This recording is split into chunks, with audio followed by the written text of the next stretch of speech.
Tanguay électronique en première ligne.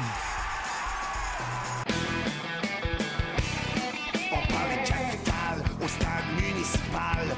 Pour les fans du junior, on parle des remparts. On manque pas une victoire du rouge et or. À l'esprit sportif, on aime le sport. Ici Carl Larouche, bienvenue à l'Esprit sportif. Aujourd'hui, un spécial sport de glisse. On parlera un peu plus tard de planche à neige avec Dominique Maltais. Également, on parlera de ski alpin avec le club Rouge et Or. D'abord, slopestyle en vedette, deux Québécoises qui ont débuté il y a quelques semaines leur nouvelle saison. Il s'agit de Kim Lamar et Anouk Purnell-Faniel que Jonathan Fournier a rencontrés.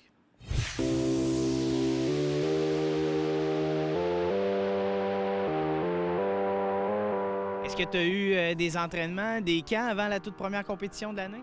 Oui, on est allé à Calgary avec l'équipe canadienne. Là-bas, ils avaient installé un super airbag, puis on avait des sauts. Puis pour un setup de début de saison, on était quand même très, très chanceux. Là. Out of Canada, let's hear it for 25-year-old Kim Lamar. La première compétition de l'année en slopestyle, c'était le Do Tour. On part du début. Comment ça s'est passé?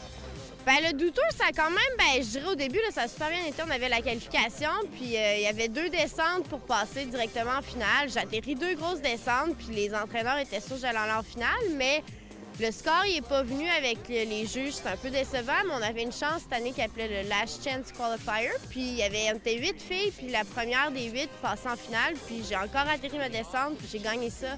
J'ai eu ma place en finale, donc c'est sûr que pour commencer la saison, première compétition après Sochi, j'étais contente de me rendre en finale. Là. C'est sûr qu'au niveau des finales, ça a été un peu plus plate parce que j'avais une belle descente, puis j'ai fait une manœuvre sur le dernier rail, un 2-in, 2-out, mais je suis atterri un peu 2,60 au lieu de 2,70. Puis j'ai eu un edge avec mon ski, puis je suis sortie hors du parcours. Là. Il aurait dû avoir une espèce de filet de protection, puis il n'y en avait pas. Donc j'ai un peu l'épaule endommagée, mais au moins la saison va reprendre d'ici un mois à peu près. Est-ce que tu sais sur quelle compétition on pourrait te revoir prochainement, justement après cette blessure?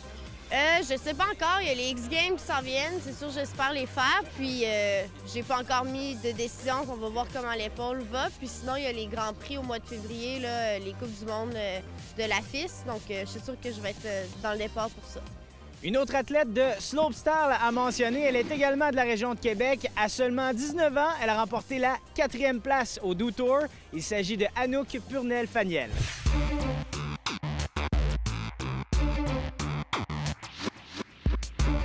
C'est sûr que je suis vraiment surprise. Là.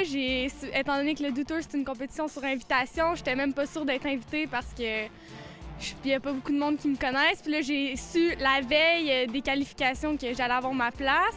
Puis là, en qualification, j'ai atterri ma première run. Puis j'étais arrivée en haut, je savais même pas c'était quoi mon score, j'ai même pas regardé. Puis là, j'ai su que je passais en finale. Puis je m'attendais même pas de faire les finales. Puis après ça, en finale, ça a moins bien été qu'en qualification, mais j'ai quand même réussi à atterrir une de mes 2 runs. Donc j'ai fini 4e.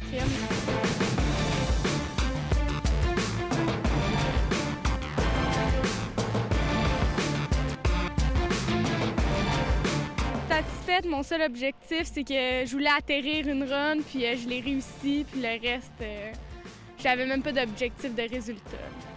Est-ce qu'il y a d'autres compétitions qui s'en viennent pour toi prochainement? Prochainement, ça va être soit les X-Games ou les championnats du monde, dépendamment si j'ai mon invitation ou non, donc ça va être à suivre là, pour ça. Je vais te souhaiter une bonne saison, porte-toi bien et amuse-toi bien. Merci!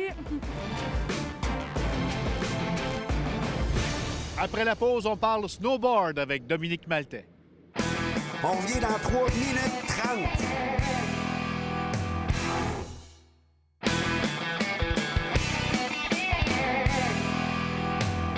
En snowboard, la première Coupe du monde de la saison a été annulée il y a quelques semaines en Europe, faute de neige. Dominique Maltais est de retour dans la région pour le temps des fêtes.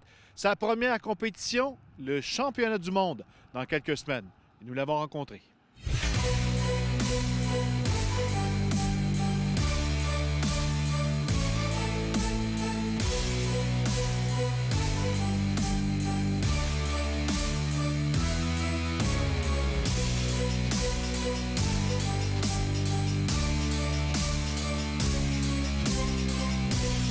Dominique Maltais, on va revenir un petit peu sur le début de ta saison qui n'a pas vraiment eu lieu. La première Coupe du monde en Autriche a été annulée. Qu'est-ce que ça représente comme changement pour toi, pour ton début de saison?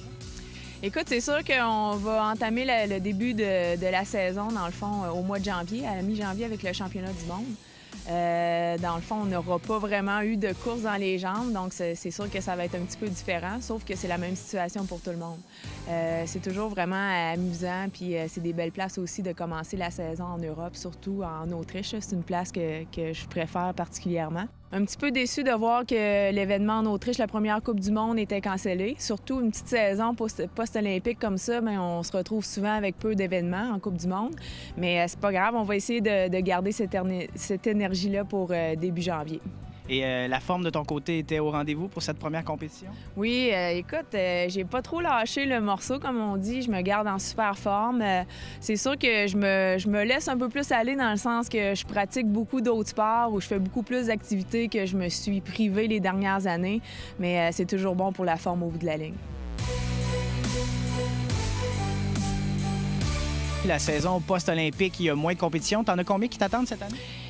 S'ils sont capables, dans le fond, de reprendre celles qui ont cancellé début décembre, bien, on devrait avoir 5 épreuves de Coupe du monde, plus le championnat du monde, puis aussi ma participation au X-Games à Aspen à la fin janvier.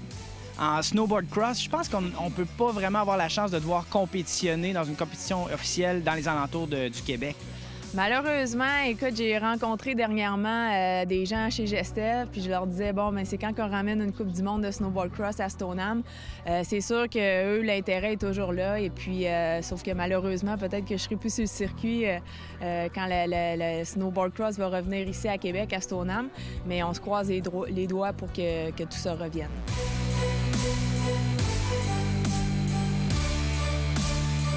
Donc, prochaine compétition, 15 janvier, on retourne en Autriche. Les objectifs pour cette compétition?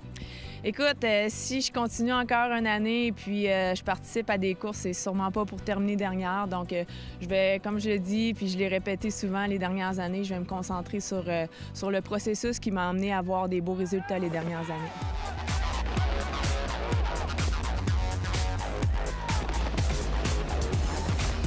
Tu es également impliqué avec une école, le Collège des Hauts Sommets. Qu'est-ce que tu fais avec eux?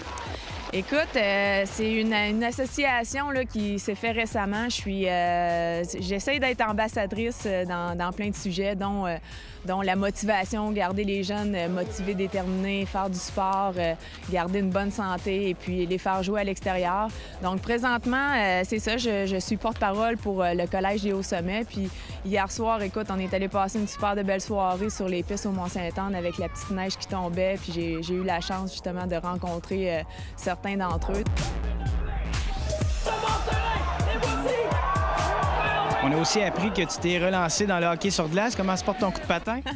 Oh boy, là, les rumeurs vont vite, mais oui, écoute, je suis vraiment contente. C'est un rêve depuis que je suis vraiment jeune, là, de pouvoir jouer avec une vraie équipe là, au hockey. Donc, présentement, je suis remplaçante là, dans une petite ligue de filles à Baie-Saint-Paul. Puis, j'aime vraiment ça parce que je suis habituée de faire mes petites choses, de compétitionner vraiment pour moi. Mais là, c'est un sport d'équipe. Puis, être avec des coéquipières, j'aime vraiment l'atmosphère. Puis, j'ai beaucoup de fun.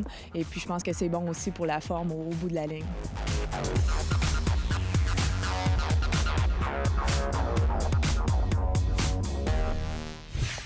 On parle maintenant de ski alpin alors que la nouvelle saison du Club Rouge et Or est bien amorcée. Une saison des plus intéressantes car toutes les compétitions donneront des points fixes aux participants. Voici le reportage de Jonathan Fournier.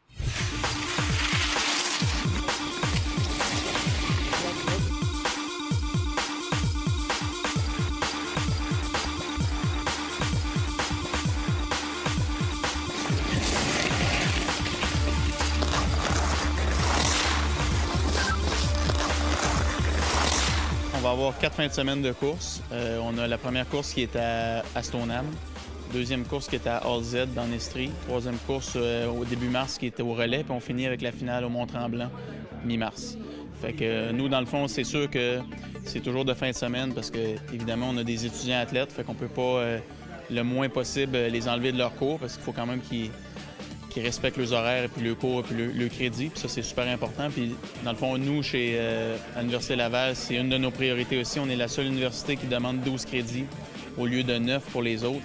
Fait que pour nous, c'est super important que les athlètes performent à l'école et en sport aussi.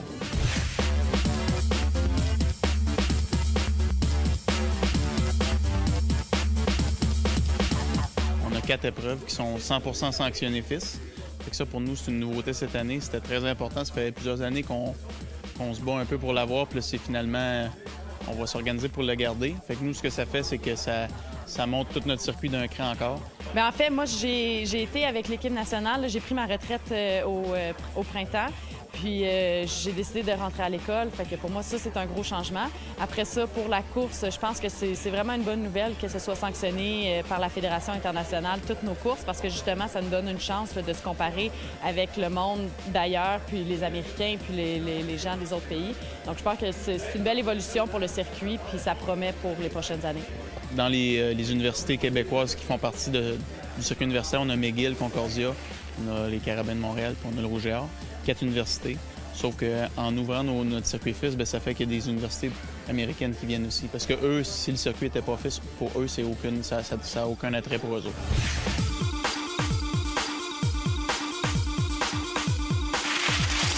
En fin de semaine passée, on a eu une course FIS qui était de la Super Série.